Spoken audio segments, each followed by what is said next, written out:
Bienvenue sur Huntington Podcast, le podcast dédié à la maladie Huntington.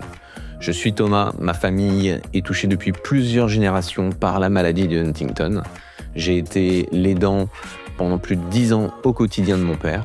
J'ai décidé d'aller à la rencontre de personnes inspirantes, malades, aidants, porteurs, personnels du corps médical, pour nous aider à comprendre et mieux vivre avec la maladie. Tous nous expliquent les différentes étapes par lesquelles ils passent et comment ils avancent et continuent dans la vie. Ce podcast est soutenu par l'association Huntington France. Présente sur tout le territoire, elle s'occupe de faire connaître la maladie, de financer la recherche médicale et d'accompagner les malades, leurs familles, dans toutes les étapes de la maladie. Je vous conseille vivement d'y adhérer pour recevoir les dernières actualités. Vous retrouverez le lien du site internet dans la description de l'épisode. Bonne écoute à tous. Bonjour à tous, bienvenue sur Huntington Podcast. Aujourd'hui, on reçoit Benoît. Bonjour Benoît. Bonjour Thomas. Tu es président de l'association Equiden de Cahors depuis 2019. Oui, tout à fait. Est-ce que tu peux nous expliquer ton lien et comment tu as découvert la maladie de Huntington ? Alors, l'Equiden de Cahors a été créé en 2012 par une dame, par Nathalie, qui avait son mari qui a été atteint de cette maladie de Huntington. Il était joueur de rugby. Moi, à l'époque, je faisais aussi pas mal d'activités d'organisation de trail, de courses et de raids sur un village à côté de Cahors. Elle était avec nous et elle a eu l'idée de créer cette course pour reverser la totalité des inscriptions au profit de la recherche contre la maladie du Huntington. C'est comme ça que ça s'est déroulé. On a travaillé ensemble et en 2019, j'ai repris la présidence. Voilà, en continuant dans le même axe où on reverse la totalité des inscriptions pour la recherche. Et j'ai essayé de créer en plus, on va en parler certainement après, un peu d'animation dessus, que ce soit aussi une fête, cette course, et axé maintenant sur les enfants et sur le handicap. Ouais, justement, on va en parler. Alors, justement, qu'est-ce que c'est cette course ? Est-ce que donc on peut courir, on peut marcher ? Alors, Equiden, ça vient du Japon. C'est une course en relais qui permet de faire avec 6 coureurs, qui permet de faire la distance du marathon, 42 km 195.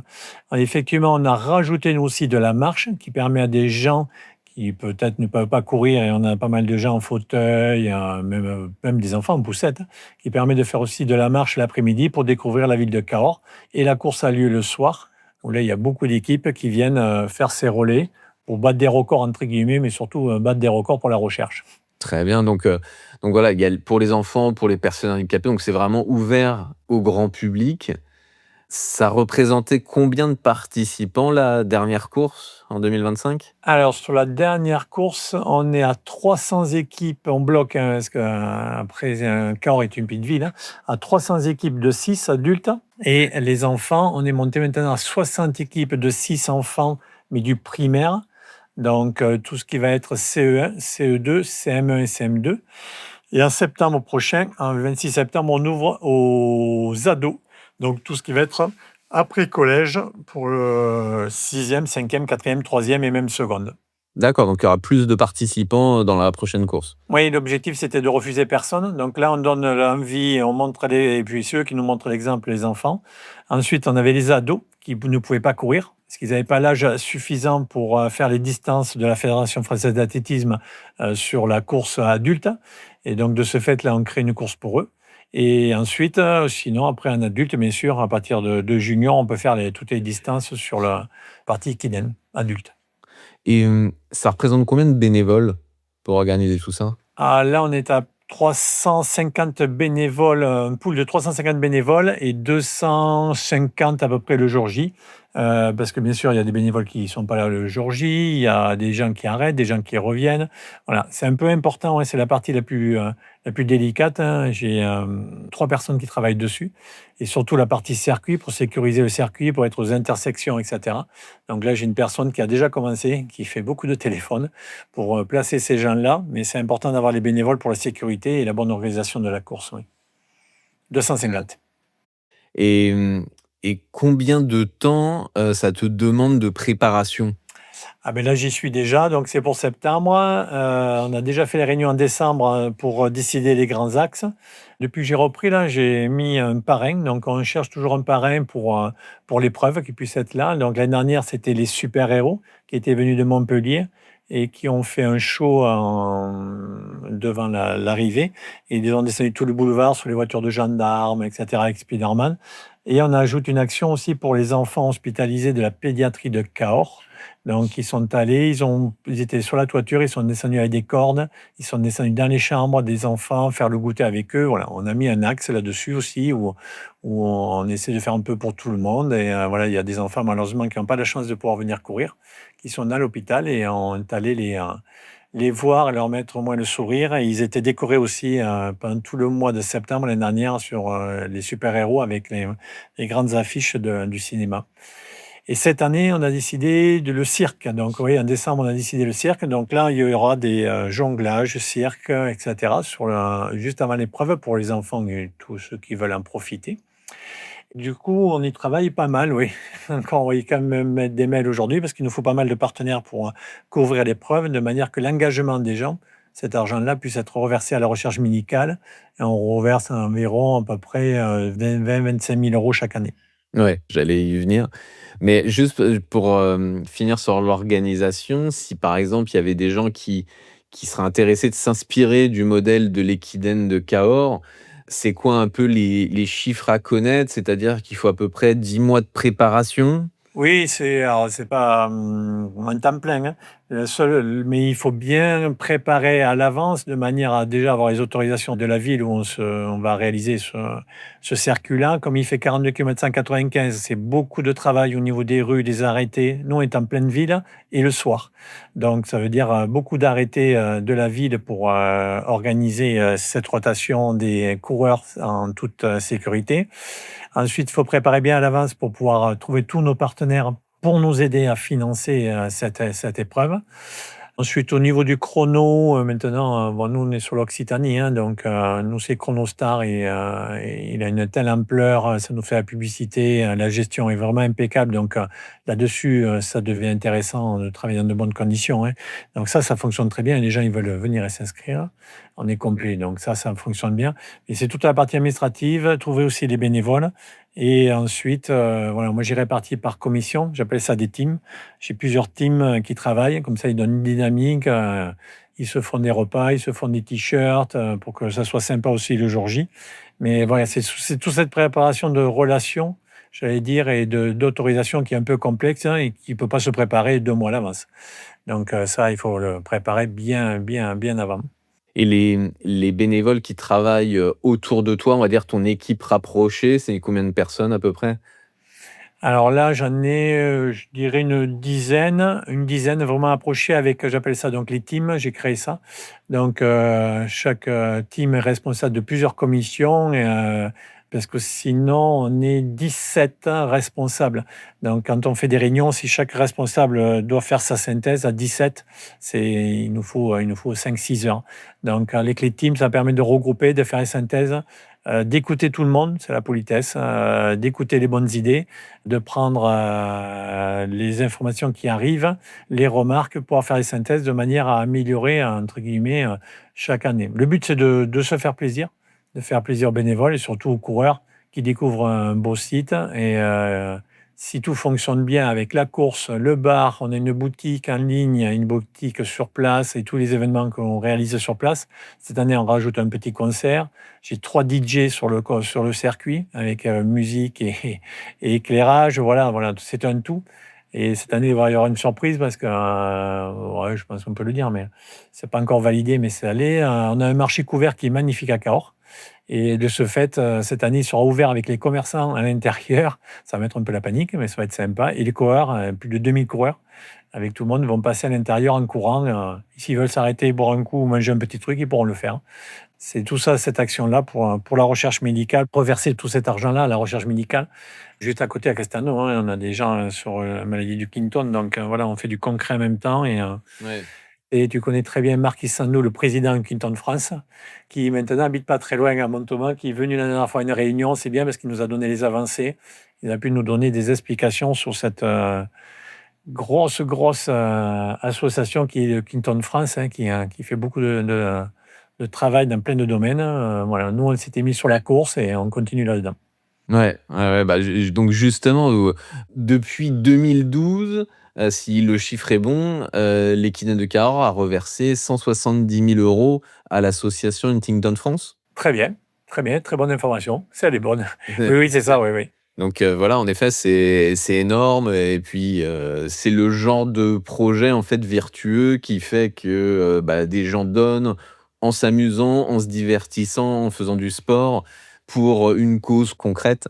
Donc Oui. heu, Oui, donc très juste. C'est vraiment ça, je pense que moi j'ai à cœur. C'est que les gens, tout en s'amusant et en profitant, voilà, sont là aussi sensibles à la cause. Et ça marche très bien, ça. Ça fonctionne très bien, ils le comprennent. Et vraiment, on joue le jeu.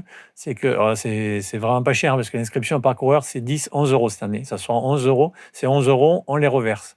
On les reverse. Donc, ce qui veut dire que nous, derrière, on doit travailler pour avoir les partenaires pour payer l'événement, qui a plus de 60 000 euros quand même. Donc, il faut qu'on arrive à trouver tous ces financements, à arriver à payer l'épreuve. Une fois qu'on a payé l'épreuve, bien sûr, l'engagement des coureurs, on peut le reverser. Donc, pour l'instant, on a toujours tenu bon, et ça, c'est bien, et ça permet de faire avancer la recherche médicale. non, mais c'est super. On voit que c'est une super organisation qui fonctionne et qui se traduit, bah, dans les chiffres, finals, Oui, ouais, non, non, c'est super et puis, bah, tu suis sûrement et puis, bah, comme tu as dit, Marquis Sandou, fait des points, quand il vient. Mais, en effet, chaque année, l'association Huntington prend de l'ampleur, propose de plus en plus de services, d'aide aux adhérents, aux familles partout en France. Enfin, voilà. l'assistance sociale, là, j'ai vu il y a un numéro d'appel maintenant, un téléphone, on peut appeler, Ouais. etc. Voilà, c'est bien aussi d'avoir ce retour-là pour moi. Alors, moi, je suis vraiment côté, j'allais dire, sportif, entre guillemets, parce qu'au début, quand j'étais en 2012, j'étais sur le circuit. Et en passant président, voilà, je me suis forcément intéressé à cette cause et mieux comprendre. Et c'est vrai que voilà, quand Marc il vient et qu'il nous explique les avancées les chiffres en France, c'est impressionnant. Ouais, ouais, ouais. Donc nous, on aide à notre valeur, j'allais dire, mais bon, c'est déjà pas mal, hein, on fait ce qu'on peut. Et je pense que, donner l'information, voilà, et ce que je disais tout à l'heure, qui peut être intéressant, moi je trouve maintenant, c'est qu'on le donne aux enfants. Donc on a les enfants et on va avoir les ados. Et voilà, et ces enfants et ces ados, ils viennent courir, mais ils savent que cet argent-là va servir aussi pour la recherche médicale, pour aider. On aide aussi sur le local, hein, des endroits, enfin, les centres qui hébergent Maladie du Clinton. Voilà, et après, on a des Joëlettes qui viennent avec nous. On a des gens qui sont en situation de handicap qui ne peuvent pas courir. Donc, on avait une dynamique avec une association des Joëlottes ici. Donc, les Joëlettes sont là. Il y a du monde autour pour faire courir. Avec Madame la préfète l'année dernière qui était là, qui avait suivi, qui avait couru avec eux. Donc voilà, on a le maire qui court, le député, le sénateur était là. Enfin, tout le monde se prête au jeu et en enlevant toutes les étiquettes, j'ai envie de dire, pour la bonne cause. C'est ça que je pense qui est agréable et apprécié de tous. Mmh. Bon, bah, super, super et peut-être qu'on peut en profiter pour passer un message aussi pour les bénévoles, parce que tu recherches sûrement des bénévoles, pour t'aider, Oui, oui, oui, bien sûr. Alors les bénévoles, nous, on fonctionne de la manière suivante. On recherche bien sûr des bénévoles. Les 10 que j'ai dit tout à l'heure, ou même les autres bénévoles en général, font du recrutement et on passe par eux parce qu'eux, ils vont bien expliquer pour pas que le bénévole soit déçu ou ça ne corresponde pas à ce qu'il attend. Donc en général, tous nos bénévoles nous recrutent des gens. Ils disent, ah, tiens, telle personne serait bien pour faire ça, ça, etc. Et après, à partir de là, ils sont dans la liste et il y a une réunion. Il y a plusieurs informations à faire. Après, la placer le mieux possible sur site, hein, parce que ça part le plus gros poste, c'est les signaleurs, hein, pour le circuit. Mais après, il y a photographe, animateur, gestion des enfants, gestion de la place, gestion des relais, gestion des repas bénévoles, gestion du bar. Il y a 3 bars à gérer, enfin, etc., etc. Il y a de quoi faire. donc s'il y a des personnes qui sont intéressées de venir, participer en tant que bénévoles, ils peuvent venir et participer seulement pour ce jour-là, quoi? Oui, c'est vraiment la journée où il nous faut beaucoup de monde. Après, on a d'autres réunions où on peut faire travailler, bien entendu. Tout se passe sur equidendecahors@gmail.com. Donc, de toute manière, il y a le site. Sur le site, tout était bien expliqué. Il va être mis à jour d'ici très peu de temps. Il faut qu'au 1er juin, tout soit à jour. Les parcours, les circuits, les règlements, donc tout sera marqué sur le site et toute l'information passe à travers ce site-là qui me permet de bien centraliser les données. Je le mettrai en effet dans la description de l'épisode du podcast. Est-ce que tu peux rappeler la date de la prochaine course ? La prochaine course, ça sera le 26 septembre. Samedi, dès la rentrée septembre. On l'a avancé. D'habitude, c'était en novembre et en décembre. Les premiers événements étaient sur ces périodes-là. Mais on a toujours une météo très difficile et de nuit. Et comme là, on intègre les enfants, on a réussi à décaler la date en septembre. Et c'est beaucoup plus agréable. Les gens sont dehors. On a des manches debout autour du bar. Les gens sont debout, ils attendent. Et on a mis des transats. Il y en a qui se reposent. Voilà, pour l'instant, on a eu des belles météos en fin septembre, donc là, c'est vraiment intéressant. 26 septembre prochain, donc adultes, enfants et ados. Super. Le thème du cirque. Super. Pour finir, Groupama, c'est un partenaire privilégié de l'Equiden ? Oui. C'est ça ? Oui, parce que déjà, Groupama, il travaille avec les maladies rares. Ouais. Comme ils sont sur ce thème-là, ça correspond bien avec notre thème. Ensuite, dans Groupama, on a une personne qui est adorable, qui nous aide à faire les circuits, qui nous met du matériel, qui nous met à disposition du monde. Ils ont fait 10 équipes et en plus, financièrement, nous aident beaucoup. Donc, depuis le début, on est avec Groupama et ils ont les locaux juste à côté, en face. Et comme on doit avoir un PC de sécurité, on a 50 et quelques radios avec un central, en liaison avec la police aussi. Donc, on a quelqu'un qui est à l'intérieur des locaux. C'est pratique, qui nous permet de gérer la sécurité du circuit parce que le jour J, à 18h, il y a beaucoup de gens qui circulent. Il y a encore des voitures sur le circuit. Donc, il faut arriver à rapidement faire sortir toutes ces voitures-là pour éviter tout problème d'accident ou de risque d'accident, aussi bien pour les coureurs que pour les gens qui sont surpris de voir tout. Maintenant, les gens le savent quand même, parce qu'on laisse des messages partout, mais il y a des gens qui, au début, étaient un peu surpris de voir tous ces gens dans les rues. Et donc, de ce fait, ça pouvait des fois bloquer quand quelqu'un voulait partir chez lui. D'accord. Mais en effet, Groupama soutient les maladies rares et soutient l'association Huntington France aussi depuis de nombreuses années sur divers projets. Donc en effet, c'est un beau partenaire. Oui, c'est vraiment très bien. Benoît, on arrive un peu à la fin de notre échange. Est-ce que pour un mot final, tu souhaiterais donner un conseil ou un encouragement ? Alors, c'est là qui veulent organiser des courses. C'est du travail. Il faut y mettre sa passion et se mettre du plaisir dedans. Mais effectivement, c'est intéressant parce que quand on voit le sourire des gens après, la joie de tous ces jeunes qui se donnent à fond et qui rigolent, voilà. Et après, ils ont oublié le chrono. 2 jours après, ils ont oublié leur chrono. Mais sur le moment, ils sont tous à fond et surtout les enfants, avec les parents qui essayent de suivre derrière et qui ont des fois du mal parce qu'ils courent plus vite qu'eux.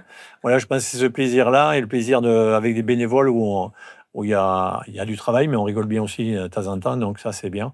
Non, s'il y en a qui veulent monter, il faut bien choisir le lieu, bien commencer à aller voir la municipalité pour voir se mettre d'accord sur les infrastructures et le circuit, parce que c'est le plus complexe. Et à partir de là, après, s'il y a une bonne équipe, tout est possible. Des équidens, il y en a partout en France, mais je pense qu'on est un des seuls à reverser pour la recherche médicale. Tous les autres, c'est pour les associations ou pour d'autres thèmes. Mais oui, il y a de quoi faire. Et en tout cas, Benoît, au nom de toutes les familles Huntington en France, merci pour tout ce que vous faites, toi et tes équipes. Et voilà, et longue vie à l'Equiden de Cahors. Ouais, merci beaucoup. Je ferai passer le message à tous les bénévoles qui sont sensibles à cet acte aussi, parce qu'il y a quelques dans les bénévoles, j'en ai qui ont des familles, bien sûr, qui sont atteintes de cette maladie-là. Donc, on a eu un départ avec une personne avec la maladie de Huntington, on a fait une fois aussi. Voilà. Donc, effectivement, si on peut faire avancer et que tout le monde puisse être tous au même niveau, tout le monde puisse courir, ça serait bien. Merci Benoît, je te dis à bientôt. Avec grand plaisir, Thomas. Merci beaucoup d'avoir écouté jusqu'au bout cet épisode. Je vous rappelle que l'association Huntington France est là pour vous et que c'est la meilleure manière d'être informé sur la recherche et la prise en charge de la maladie. Adhérez à l'association. Merci à tous et à bientôt.